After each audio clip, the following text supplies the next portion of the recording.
મળ્યો નવો swing master. કોણ છે આ રાજ લિંબાણી જે અંડર-19 વર્લ્ડ કપમાં ધૂમ મચાવી રહ્યો છે? દક્ષિણ આફ્રિકામાં રમાઈ રહેલા અંડર-19 ઓડીઆઈ વર્લ્ડ કપમાં ભારતીય ટીમનું પ્રદર્શન શાનદાર રહ્યું છે.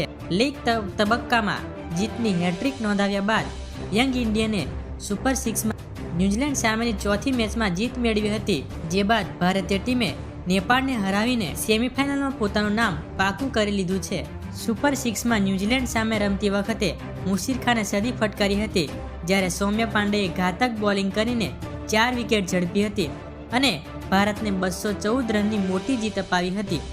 પરંતુ આ મેચમાં માત્ર 2 જ વિકેટ લેનાર રાજ લિંબાણી ઘણો ચર્ચામાં આવી રહ્યો છે. ભારતીય પ્રશંસકોએ તેને સ્વિંગ માસ્ટર કહેવા લાગ્યા છે અને તેમને નવો ભુવનેશ્વર કુમાર કહેવામાં આવી રહ્યો છે.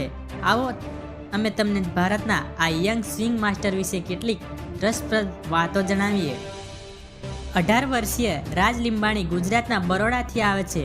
રાજ લિંબાણીના આ તેજ ગતિથી બોલિંગ કરનારા રાજ લિંબાણીના ઇનકમિંગ બોલ્સને રમવા ખૂબ જ મુશ્કેલ છે, જે આપણને ન્યૂઝીલેન્ડ સામેની સુપર 6 મેચમાં પણ જોવા મળી હતી. ન્યૂઝીલેન્ડ સામેની ઇનિંગ્સની પ્રથમ ઓવરમાં જ રાજ લિંબાણીએ પહેલા જ બોલ પર ટોમ જોન્સને બોલ્ડ કરીને સનસનાટી મચાવી દીધી હતી. આ પછી તેણે કેવી ટીમને 0 પર 2 ઝટકા આપ્યા હતા.